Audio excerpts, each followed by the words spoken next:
بسم اللہ الرحمن الرحیم۔ ہمارا آج کا لیکچر ہے قائد اعظم وصیت گورنر جنرل پاکستان۔ عزیز طلبہ، اللہ تعالیٰ کا لاکھ لاکھ شکر ہے کہ اس نے ہمیں آزادی کے لیے قائد اعظم جیسی شخصیت عطا فرمائی۔ قائد اعظم کی شخصیت وہ نہیں جسے کسی عظمت کے معیار پر پرکھا جائے، بلکہ قائد اعظم کی شخصیت ایسی ہے جس کو دیکھ کر عظمت کا معیار مقرر کیا جاتا ہے۔ تو قائد اعظم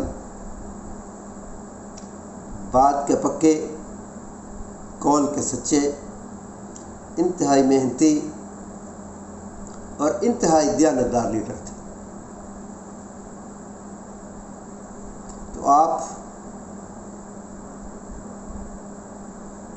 آپ کو آپ کے ذاتی معالج نے یہ بتا دیا تھا کہ آپ کی عمر مزید لمبی نہ ہو، لیکن آپ نے اس بات کو انتہائی سیکرٹ رکھا اور دن رات صحت کی پرواہ کیے بغیر محنت کرتے رہے، اور آخر 14 اگست 1947 کو اس محنت کا صلہ پایا۔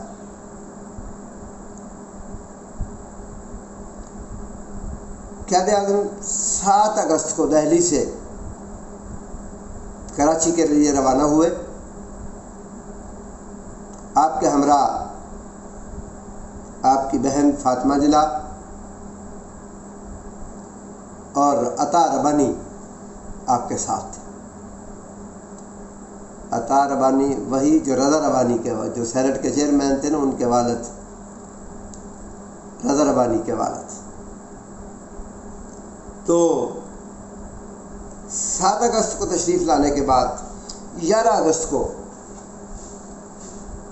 پاکستان کی قومی اسمبلی کا پہلا اجلاس بلایا گیا۔ تو اس وقت اسمبلی کے اراکین کی تعداد 69 تھی، 69 تھی۔ مسلم لیگ میں سے 49 لوگ تھے، کانگریس کے 16 اور آزاد 4۔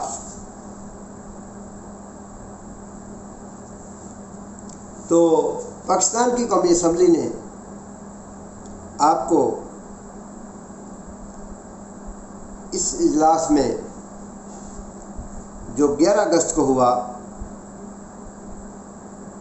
قومی اسمبلی کا صدر منتخب کیا اور گورنر جنرل آف پاکستان کا عہدہ آپ کے لیے مخصوص کیا۔ 14 تاریخ کو پاکستان آزاد ہوا اور 15 اگست کو لیڈر آف دی ہاؤس کا انتخاب کیا گیا۔ تو لیڈر آف دی ہاؤس آپ کے متحد ساتھی لیاقت علی خان کا چناؤ کیا گیا۔ تو سب سے پہلے آپ نے اپنی کابینہ اناؤنس کی،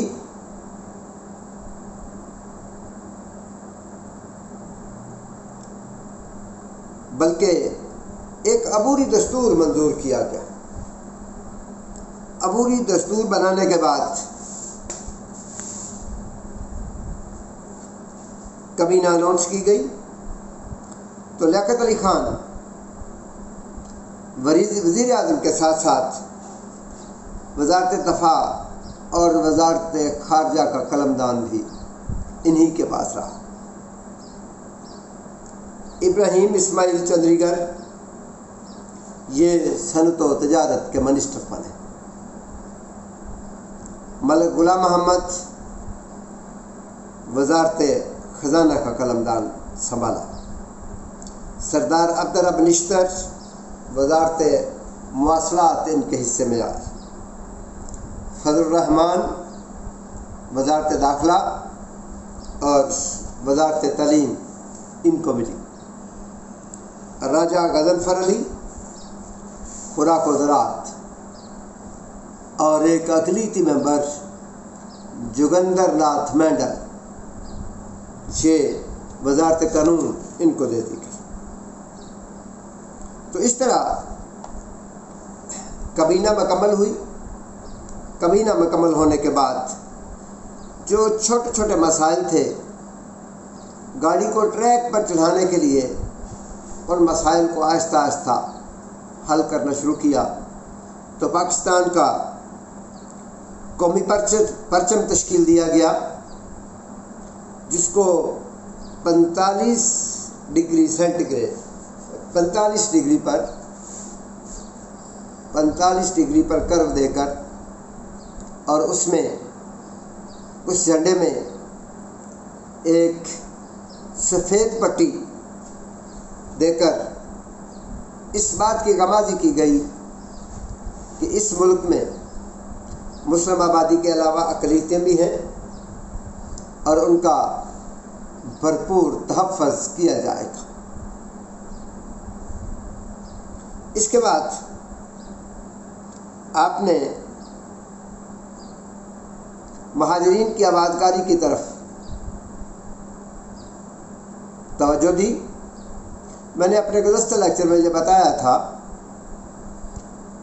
کہ آپ مہاجرین کے بارے میں بڑے رنجیدہ رہتے تھے، پریشانی کے عالم میں رہتے تھے، اور اس کے لیے وزارت مہاجرین تشکیل دی گئی، اور اس کا دفتر کراچی کی بجائے لاہور میں بنایا گیا، اور یہ وزارت راجہ غضنفر کو سونپ دی گئی، اور ساتھ ساتھ لیاقت علی خان کو بھی یہ ہدایت کی گئی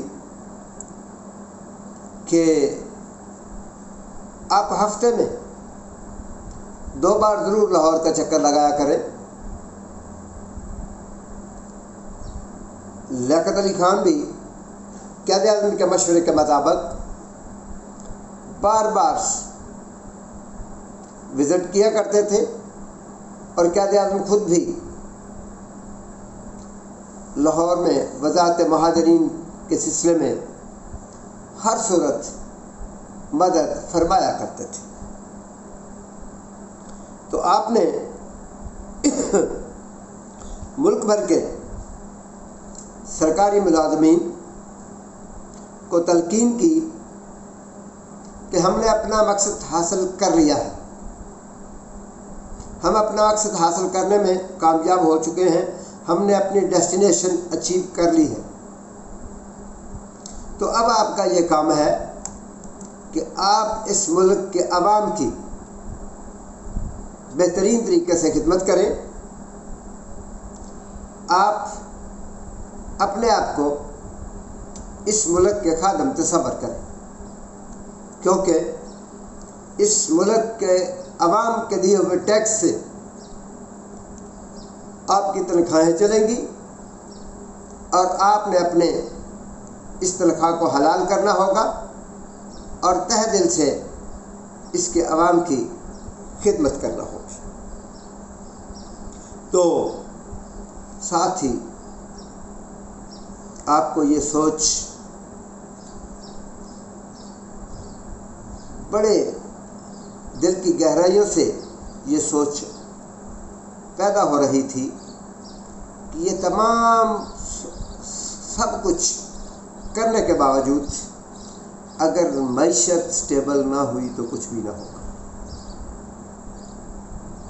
لیکن پاکستان پر جو مہاجرین کا بوجھ تھا وہ معیشت کو گھن کی طرح کھایا جا رہا تھا۔ تو قائد اعظم نے گاندھی جی سے ریکویسٹ کی، گاندھی سے کہا کہ اثاثہ جات کی تقسیم کے سلسلے میں ہمارے 55 کروڑ روپے باقی ہیں، جتنی جلدی ممکن ہو سکے وہ 55 کروڑ ہمارے حوالے کیے جائیں۔ گاندھی جی نے اپنے سیاستدانوں سے کہا تو سردار پٹیل اس میں آڑے آ رہا تھا، وزیر داخلہ جو تھا ہندوستان کا، سردار پٹیل اس میں آڑے آ رہا تھا۔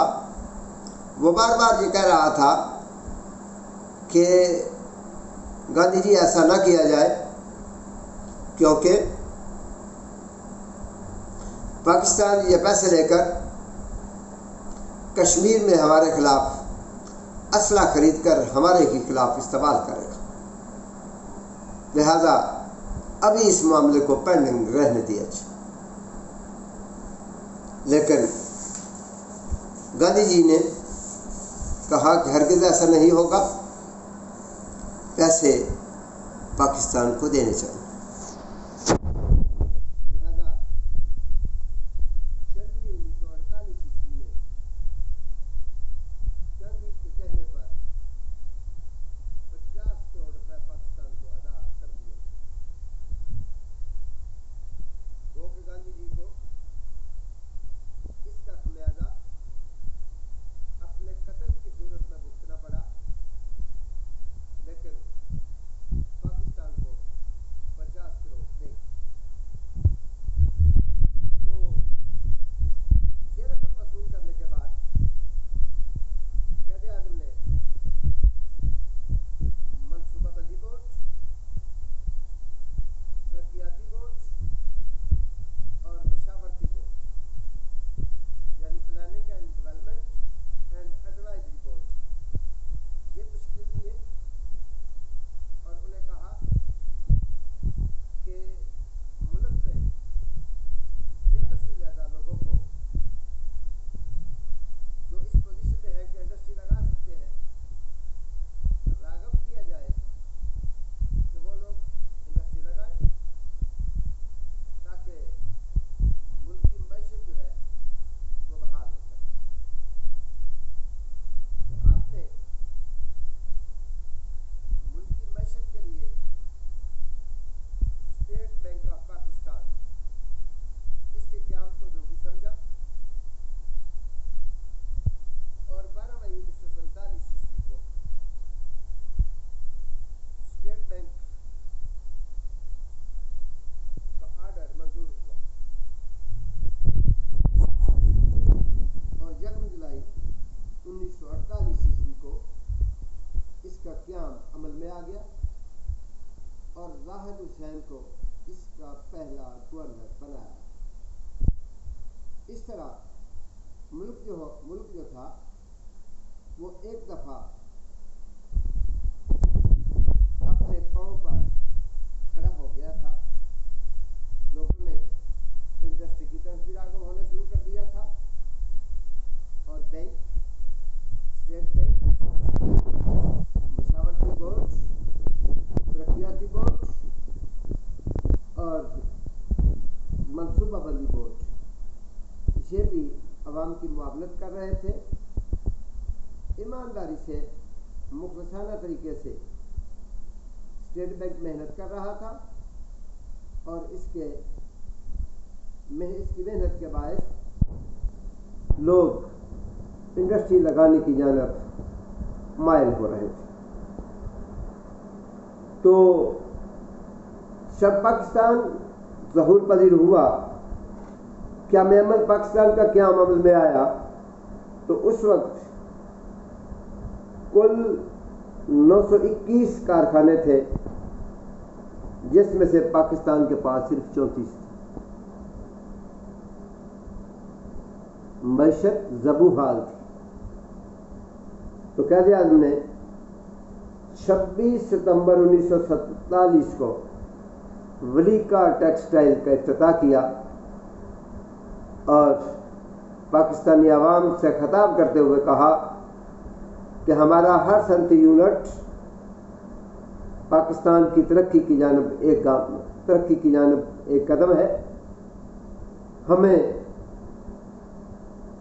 زیادہ سے زیادہ اقدام اٹھانے چاہیے۔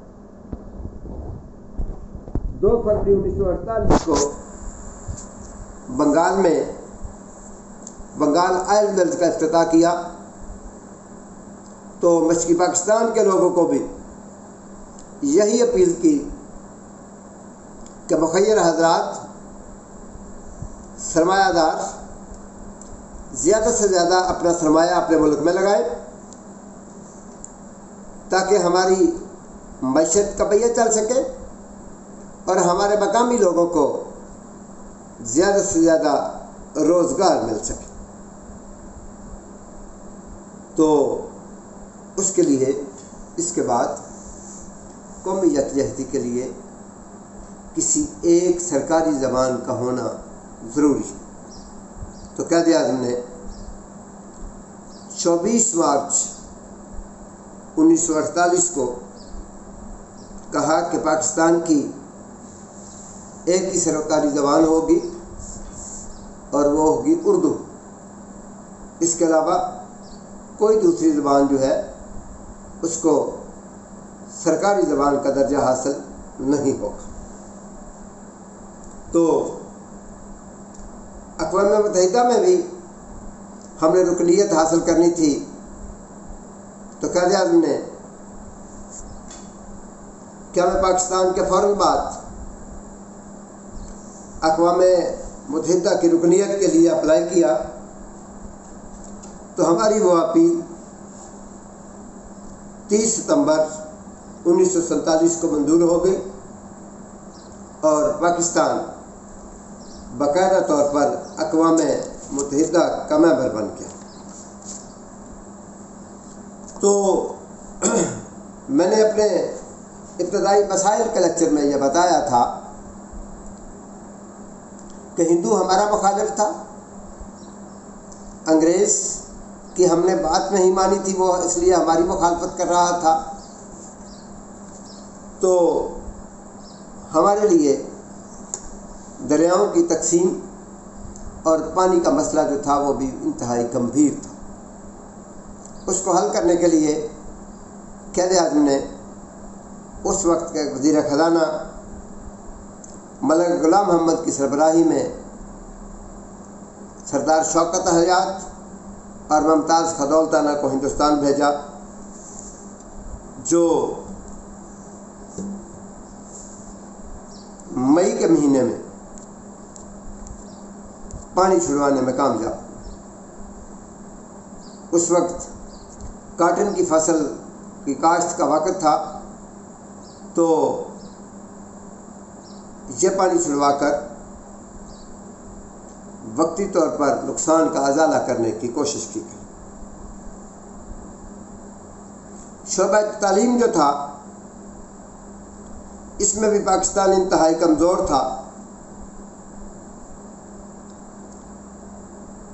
مشرقی حصہ جو تھا اس میں اس وقت 34 ہائی اسکول اور تقریباً 4 کالج تھے، مغربی حصہ اس سے بھی زیادہ پسماندہ تھا۔ تو قائد اعظم نے 27 نومبر 1947 کو تعلیمی کانفرنس کا انعقاد کروایا اور اس میں پورے ملک کے عوام کو یہ پیغام دیا کہ تعلیم سب کا حق ہے اور تعلیم سب کے لیے ضروری ہے، اور طلبہ کو ہدایت کی کہ قیام پاکستان کے سلسلے میں آپ لوگ MSF کی صورت میں میرا پیغام لے کر پورے پاکستان میں بکھر گئے تھے، اب ہم نے پاکستان حاصل کر لیا ہے، اب آپ سیاست کو چھوڑ دیں اور صرف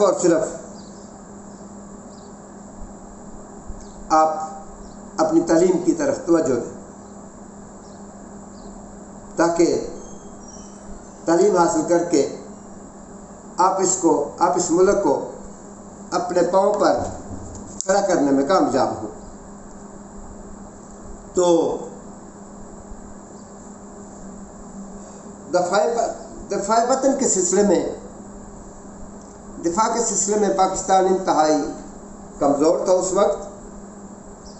تو 14 اگست 1947 کو رائل پاکستان ایئر فورس کا انتظام کیا تھا.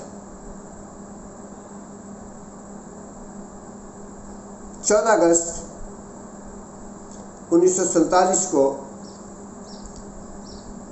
رائل پاکستان ایئر فورس کا قیام عمل میں لایا گیا اور 1 جنوری 1948 کو ککول اکیڈمی کا افتتاح کیا گیا اور اپنے مد مقابل حریف ملک کو یہ بتا دیا گیا کہ ہم نے اپنے دفاع کے سلسلے میں کوئی کسر باقی نہیں چھوڑی اور انشاءاللہ ہم پاکستان کے ایک ایک انچ کی بہترین طریقے سے حفاظت کریں گے. تو ریلوے کا نظام بہتر بنانے کے لیے قائد اعظم نے 50 کروڑ روپے 5.8 کروڑ روپے اس کے لیے مخصوص کیے اور جہاں اس میں کمی کوتاہی تھی اس میں بہتری لانے کے لیے یہ رقم خرچ کرنے کے احکامات جاری کیے. تو قائد اعظم نے اپنے دور میں اپنے عوام سے کہا کہ صبائیت، تعصب، نسل پرستی، ان تمام چیزوں کو چھوڑ کر ہمیں صرف اور صرف پاکستانی ہونا چاہیے اور ہمیں صرف اور صرف مسلمان ہونا چاہیے. ہمیں اپنے ملک کی ترقی کی بات کرنی چاہیے، ہمیں تعصبات سے گریز کرنا چاہیے. تو قائد اعظم کی ہدایت پر پاکستان کا پہلا بجٹ 89 کروڑ 68 لاکھ کا پیش کیا. اس میں اقتصادیات، تجارت، بینکاری اور بیرونی تجارت کو مضبوط کرنے کی کوشش کی. قائد اعظم نے اپنے دور میں انت تک محنت کر کے اپنے ملک کو پاؤں پر کھڑا کر دیا، اپنی صحت کی پرواہ نہ کی، دن رات محنت کرتے رہے اور رات گئے تک تمام فائلوں کو پڑھ کر ان پر سائن کیا کرتے تھے اور کوشش کرتے تھے کہ آج کا کام آج ہی نپٹا دیا جائے. اور قائد اعظم مسائل سے گھبراتے نہیں تھے بلکہ ان پر اپنی پوزیشن ڈومینیٹ رکھتے تھے. قائد اعظم کی ایک بات بہت ہی زبردست نوعیت کی ہے. وہ اکثر کہا کرتے تھے کہ failure is a word unknown to me. failure is a word unknown to me. پھر وہ اسی بات پر گامزن ہو جایا کرتے تھے کہ میں نے کامیابی حاصل کرنی، ناکامی میرا مقدر ہی نہیں ہے. تو وہ حتی الامکان اس میں کامیاب بھی ہو جائے. آؤ ہم سب عہد کریں کہ جس طرح قائد اعظم نے پاکستان کو مستحکم کیا تھا، ہم بھی ان کے نقش قدم پر چلیں، انہی جیسی ایمانداری، انہی جیسی محنت، انہی جیسا مضبوط ارادہ رکھیں اور پاکستان کی اقتصادیات، پاکستان کا